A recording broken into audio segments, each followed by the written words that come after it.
आता शॉपिंगसाठी गावाबाहेर जाण्याची गरज नाही। इचलकरंजी शहरामध्ये आपल्या सेवेसाठी सज्ज आहे टेकिट सुपरमार्ट। टेकिटचा वायदा जास्तीत जास्त फायदा। तांदूळ आणि तृणधान्य, कडधान्य, खाद्यतेल, दुग्ध उत्पादने, मसाले, कॉस्मेटिक्स, स्टेशनरी, क्रीडा साहित्य, कपडे, फर्निचर, इलेक्ट्रॉनिक, घरगुती उपकरणे, सायकल्स, फुटवेअर, खेळणी, भेटवस्तू, MRP वर किमान 10 ते 60% सूट। यामध्ये घरगुती वापरात येणाऱ्या टीव्ही, फ्रीज, इलेक्ट्रॉनिक वस्तूवर भरघोस सूट।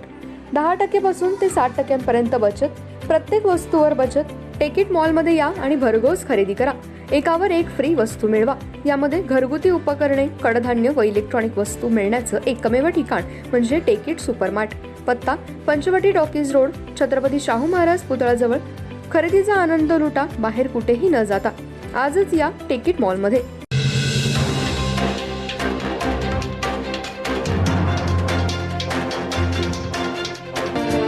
नमस्कार, मी तेजस्विनी मगदूम। एम मराठीमध्ये आपल्या सर्वांचं स्वागत आहे। पाहूया ठळक घडामोडी।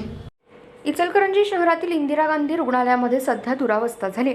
या ठिकाणी 24 बेडचे अतिदक्षता विभाग सुरू करण्यात आलाय, पण कर्मचारी अभावी बंद आहे। तसेच एक्स-रे, ऑपरेशन थिएटर सर्व बंद असल्यामुळे रुग्णांचे हाल होऊ लागलेत। हे लवकरात लवकर सुरू करावं या मागणीचं निवेदन मनसेच्या वतीने रुग्णालय प्रशासन अधीक्षक यांना देण्यात आलं। इचलकरंजी शहरातील इंदिरा गांधी रुग्णालय हे 300 बेडचं रुग्णालय गेल्या 25 वर्षांपूर्वी नगरपालिकेकडून बांधण्यात आलं। या ठिकाणी चांगल्या पद्धतीने उपचार व्हावे यासाठी हे हॉस्पिटल बांधण्यात आलं होतं।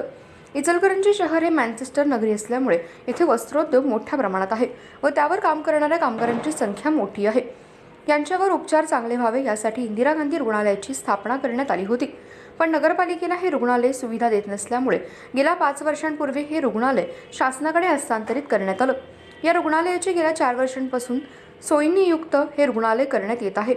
या रुग्णालयाच्या ठिकाणी 24 बेडचे अतिदक्षता विभाग सुरू करण्यात आले। तसेच लहान मुलांसाठी अतिदक्षता विभाग सुरू करण्यात आलाय। एक्स-रे मशीन्स व सिटी स्कॅन मशीन सुरू करण्यात आले। सोयी अभावी महिलांना डिलिव्हरीसाठी कोल्हापूर, सांगलीला पाठवलं जातं। हे सुद्धा बंद झालं पाहिजे।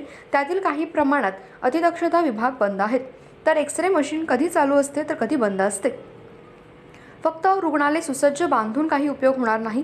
या ठिकाणी या सर्व सेवा रुग्णांपर्यंत मिळाल्या पाहिजेत। ऑपरेशन थिएटर व अन्य उपचार सुरू करावेत। या ठिकाणी तज्ञ डॉक्टरांची नेमणूक करावी, सिस्टर डॉक्टर भरती करावी, तसेच रुग्णांना वेळेवर उपचार करावे अशा मागणीसाठी आज मनसेच्या वतीने रुग्णालय प्रशासन अधीक्षक यांना निवेदन देण्यात आलं।